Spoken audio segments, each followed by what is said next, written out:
저희가 제목을 전세 보증금 환수.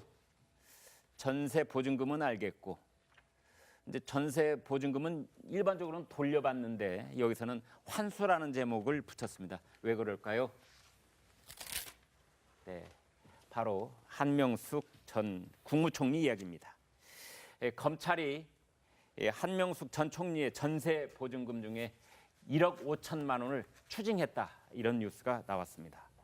자, 전세 보증금 추징, 네. 뭐 앞뒤가 지금 어떻게 되는 얘기입니까? 이게 그러니까 2년 전에 네. 그 한명숙 전 총리한테 대법원에 그 불법 정치자금 9억 원 수수 혐의로 징역 2년을 선고했죠. 네. 그러면서 추징금 8억 8,300만 원을 선고를 했거든요. 예. 그러니까 8억 8천만 원. 예, 그렇죠. 네. 8억 8천만 원을 선고를 했는데요. 예. 근데 문제는 이 선고 전에 이게 예. 추징은 보통 이제 본인 재산에 대해서 추징을 하는 거거든요. 예. 그러니까 남의 재산으로 가 있다든지 이러면 추징을 할 수가 없는데 예. 그 와중에 그 이전에 한 전 총리가 2억 예금, 그러니까 공시재산세 신고를 할 때 예. 그러니까 예금 한 2억, 그다음에 한 1억 5천 정도의 전세 보증금을 신고를 한 적이 있어요. 근데 예. 그러니까 이 대법원 확정 판결 나기 전에 한 전 총리 같은 경우는 그 2억 예금을 대부분 인출했고요. 네. 그러니까 유죄가 2심에서 유죄가 나오자 인출을 했고 전세 보증금 같은 경우 남편 명의로 돌려놨죠. 네. 그러니까 추징을 할 수 없었던 겁니다. 그래서 소송을 했던 거고. 이런 경우에도 남편과 아내, 부부 사이의 재산은 전혀 별도로 생각하는 그렇습니다. 거예요. 예. 그렇습니다. 그래서 검찰에서 이거를 압류하겠다고 하니까 한 전 총리 측에 소송을 했던 건데 그 소송을 포기하면서 결국은 검찰이 이번에 1억 5천만 원을 추징하게 됐다, 이 얘기죠. 한명숙 전 총리에 대한 추징은 아직 남아 있지만 한 전 총리는 친노 진영의 상징적인 인물인 만큼 어떤 역할이든 하지 않겠느냐, 이런 관측이 많은 것도 사실입니다. 어제 문재인 대통령은 14선언 10주년 기념식에 나왔습니다. 그 자리에서 한 전 총리는 문 대통령과 같은 테이블에 앉았습니다. 영상을 보시겠습니다.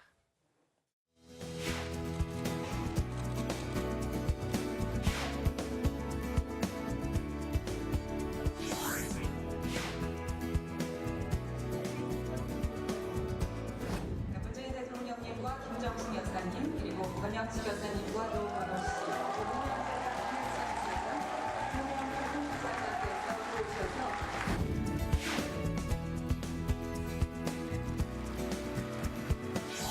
권영숙 여사님, 굳건히 계셔주셔서 고맙습니다.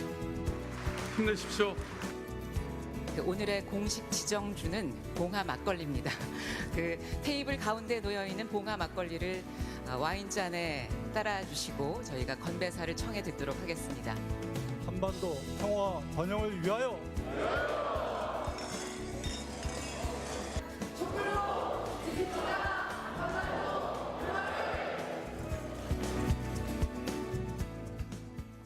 자, 14선언, 10월 4일 했던 선언이어서 14선언 이렇게 부르지요.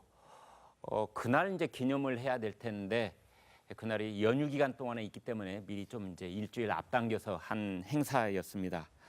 그 14선언 양쪽 당사자가 누구였습니까? 북한에서는 김정일 국방위원장, 당시 남쪽에서는 노무현 전 대통령이었습니다. 우연인지 둘 다 이제 고인이 돼 있죠. 그런데 당시 김 소장님, 이제 14 공동선언, 남북 정상선언, 어떤 선언이었죠, 그것이? 일단은 대화의 방점을 찍은 선언이었죠. 예. 사실 이때도 노무현 대통령 임기 말이기 때문에 사실 네. 실효성에 대해서 많은 문제 제기를 했던 것 기억이 나는데 네. 그럼에도 불구하고 DJ에 이어서 대화를 계속 10년 동안 유지하면서 마지막으로 사실 김정일 위원장의 마지막 남북 간의 대화 아니었겠습니까? 예. 그런 의미에서 굉장히 중요한 의미고 여기에서 28개의 약속 같은 것들을 했는데 네. 그런 것들이 보수 정권이 되면서 상당 부분 좀 지연이 되는 그런 결과가 나타나가지고 지금 참석했던 문재인 대통령 같은 경우에도 그게 계속 이어졌으면 지금 굉장히 평화가 이어졌을 것이다라고 그런 얘기를 얘기를 하는데 예. 사실 이 부분에 있어서도 이게 본격적으로 틀어지는 건 결국 북한이 우리 그 금강산 관광객에게 발표를 하고 뭐 천안함 사건이나 그 연평도 포격 같은 것들이 이루어졌기 때문에 본질적으로 그 책임 소재는 북한에 있는 거죠. 그래서 이런 부분들에 대해서 우리가 너무 환상을 가질 필요도 없지만 그 의미 자체를 우리가 너무 깎아내릴 필요도 없다라는 생각이 들고 결국은 향후에 남북의 대화가 좀 진정이 되고 문제가 지금 북핵 문제가 해결이 되고 이렇게 되는 과정에서 이 부분은 언제든지 꺼내가지고 쓸 수 있는 카드다 이렇게 보여집니다. 네. 자, 최 차장, 네. 어제 뭐 600명 가까이 저 행사에 참석한 것 같은데 네. 화면으로 보기에는 크게 상황이더군요. 네. 그런데 그 참석 인사들의 면면이 이분들이 다 친노 진영들 사람이었구나 네. 이런 생각이 들 정도로 네. 핵심 인사들이 다 왔어요. 네. 그런데 사실은 14 이 남북 정상선언 이명박 박근혜 두 정부 때는 기념을 하지 않다가 이제 10년 만인가요? 하게 됐어요. 네. 어떤 의미가 있다고 보십니까? 그러니까 이제 민간 행사에서 민간 네. 재단 차원 행사에서 정부 차원의 행사로 이제 격상이 된 것인데 예. 뭐 이제 보수 정부 입장에서는 그 이제 노무현 대통령 당시 이 예. 14 남북 정상선언 또 남북 회담이 별다른 성과가 없었다 이렇게 판단을 하고 있었고 예. 그것이 이 특별히 정부 차원에서 기념해야 될 것이 아니다. 더군다나 또 이제 진영 논리도 분명히 작용을 했고요. 네. 그렇지만 이제 노무현 대통령의 뒤를 이은 문재인 대통령이 집권을 하면서 이제 이 행사를 정부 차원의 행사로 이제 굉장히 이 성황리에 지금 치르게 됐는데 사실 저는 어제 저걸 보면서 좀 어색하고 역설적이다라는 느낌을 받았습니다. 네. 그러니까 이제 14 남북 정상선언 이 10월 4일을 전후해서 이제 북한의 이른바 쌍십절이라고 하는 10월 10일 예. 이때를 전후해서 비슷한 시기 아닙니까? 예. 이때 또다시 북한이 어떤 도발을 할 수도 있는 상황인데 지금 이제 그 10년 전에 그 이제 정상회담 당시의 여러 가지 이 상황들을 기념하는 이제 특히 남북 대화와 평화 이런 것들을 좀 이제 축하하는 그런 행사를 열었는데 그 이제 지금 현재 문재인 정부의 지금 대북 정책 자체가 너무 이제 그 10년 전의 과거에 지금 고착화되어 있고 그 환상에 사로잡혀 있는 게 아닌가 이런 느낌을 받게 되는 자리였어요. 그러니까 그 당시에는 김정은과 김정일이라는 사람이 있었고 그 전에는 김일성이라는 사람이 있었고 그 두 사람은 어쨌든 우리 정부하고 뭔가 대화가 좀 가능한 사람이었는데 김정은은 분명히 다른 사람이라는 거죠. 네. 그거에 다른 그 북한의 지도부가 달라졌다는 거에 따른 뭔가 다른 이제 대북 정책이 나와야 되는데 10년 전의 과거에 그대로 사로잡힌 대북 정책이 이어지는 것 같아서 저는 안타깝다는 생각이 들었습니다. 자, 이런 상황 속에서 문재인 대통령은 오늘 저녁에 여야 4당 대표들을 만나서 저녁밥을 먹습니다. 각 당 대표가 어떤 논의를 테이블에 올릴지 관심이 모아지고 있습니다. 특히 야당 대표들 입장에서 본다면 이제 참석은 하겠지만 덕담만 하다가 이제 끝날 수는 없고 호락호락할 수도 없는 그런 상황입니다. 그래서 그 자리에서 뭔가 안보에 관한 핵심적인 얘기가 좀 나와야 된다 이런 지적이 있는데 자, 야당이 오늘 저녁에 가서 대통령한테 뭘 묻고 무슨 대답을 드려야 될까요? 글쎄요, 가장 먼저 생각될 수 있는 건 아무래도 지금 한반도가 처해 있는 이 안보 문제가 아닐까라는 생각을 합니다. 예. 일부 야당에서는 지금 문재인 대통령, 문재인 정부가 취하고 있는 대북 정책 자체가 너무 소프트한 거 아니냐, 너무 그러니까 유한 거 아니냐, 내지는 대화만을 지금 강조하는 게 아니냐라는 불만이 있는 거 분명하고요. 이 부분에 대해서 아마 강한 이의제기가 좀 있을 거라고 생각을 하고. 또 그거에 대해서 이제 대통령께서 자기의 입장을 아마 설명을 하는 그런 과정이 아마 있지 않을까라는 예상을 해봅니다. 네, 김 소장님. 그런데 이렇게 안보가 유중한데 우리는 여야 지도부 한 곳에 모으는 것조차가 이제 불가능해요. 네. 홍준표 대표 끝내 지금 이 시각 현재까지 못 가겠다 버티고 있는데 네. 홍 대표를 청와대 저녁을 같이 참석하게 할 방법, 청와대로서는 그런 묘안이 없습니까? 홍 대표 입장에서도 지금 가도 문제고 안 가도 문제인 그런 상황이 되고 예, 말을 뭐 지난번에 사실은 다음에는 꼭 가겠다고 했는데 네. 이번에도 또 이 안보 현실이 굉장히 미중한 상황에서 네. 또 들러리 서지를 않겠다라고 하는 얘기를 하면서 안 간다고 얘기를 했으니까 예. 가기도 그렇고 안 가기도 그렇고 그런데 그런 상황에서 결국 1대1 만남은 할 수 있다. 하. 그거는 좀 그 얘기할 게 비밀리에 얘기할 게 있다라는 그런 개념인데 예. 사실 뭐 그런 것도 필요하죠. 정치에서 뭐 모든 것들을 공개하고 하는 거야 뭐 장단점이 있는 건데 그런 모임도 필요하지만 결과적으로 지금 국민들이 보기에는 안보가 굉장히 불안하다라는 거 아니겠습니까? 네. 그런데도 불구하고 지금 안보에 대해서 여야가 없다라고 하지만 또 뾰족한 대안도 없는 게 사실이에요. 여야 그 대표들이 다 만나가지고 무슨 해법을 만들기가 굉장히 어려운 상황이거든요. 예. 우리 정부에서 할 수 있는 일이 굉장히 제한적이에요. 네.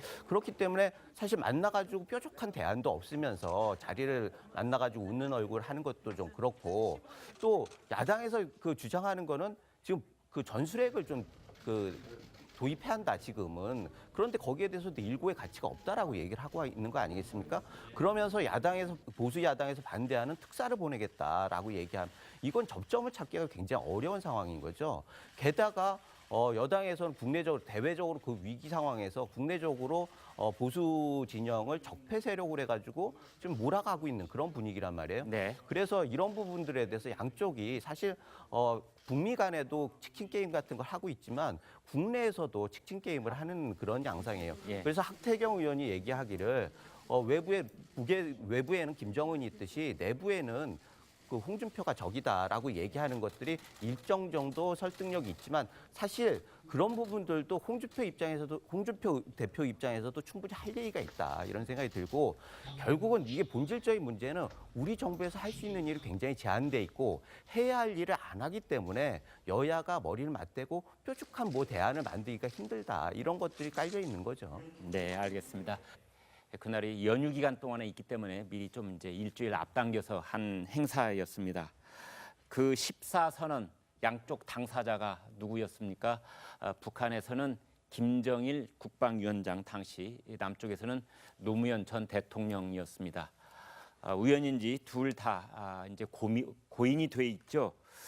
그런데 당시 김 소장님, 이제 14 공동선언, 남북 정상선언, 어떤 선언이었죠, 그것이? 일단은 대화의 방점을 찍은 선언이었죠. 사실 예. 이때도 노무현 대통령 임기 말이기 때문에 사실 네. 실효성에 대해서 많은 문제 제기를 했던 것 기억이 나는데, 네. 그럼에도 불구하고 DJ에 이어서 대화를 계속 10년 동안 유지하면서 마지막으로 사실 건데 그 소송을 포기하면서 결국은 검찰이 이번에 1억 5천만 원을 추징하게 됐다, 이 얘기죠.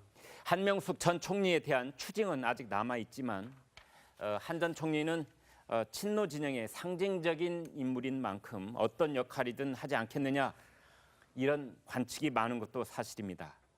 어제 문재인 대통령은 14선언 10주년 기념식에 나왔습니다. 그 자리에서 한 전 총리는 문 대통령과 같은 테이블에 앉았습니다. 영상을 보시겠습니다.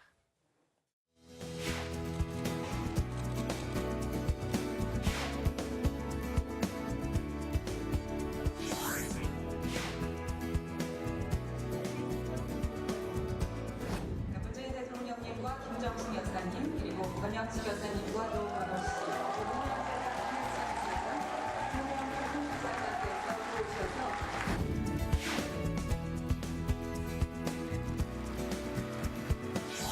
권양숙 여사님, 굳건히 계셔주셔서 고맙습니다. 힘내십시오. 오늘의 공식 지정주는 봉화 막걸리입니다.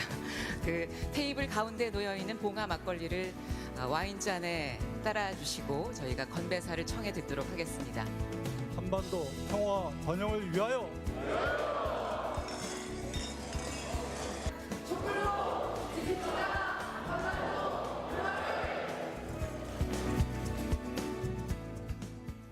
자, 14선언, 10월 4일 했던 선언이어서 14선언 이렇게 부르지요.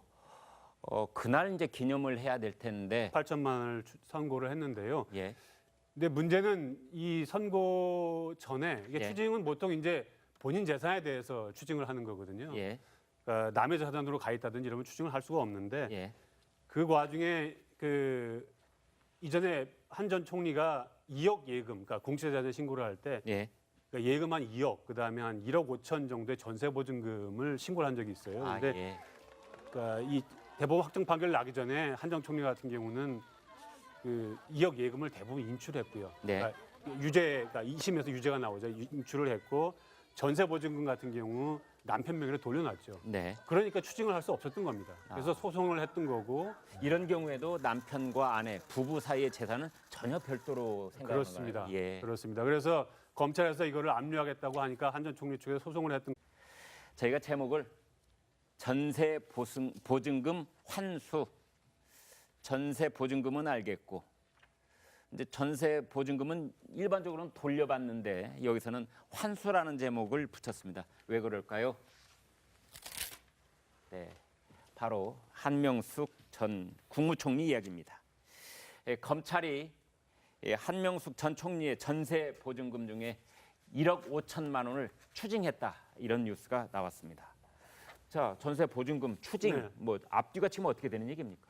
이게 그러니까 2년 전에 네. 그 한명숙 전 총리한테 대법원에 그 불법 정치자금 9억 원 수수 혐의로 징역 2년을 선고했죠. 네. 그러면서 추징금 8억 8,300만 원을 선고를 했거든요. 아, 예. 그러니까 8억 8천만 원. 예, 그렇죠. 네. 8억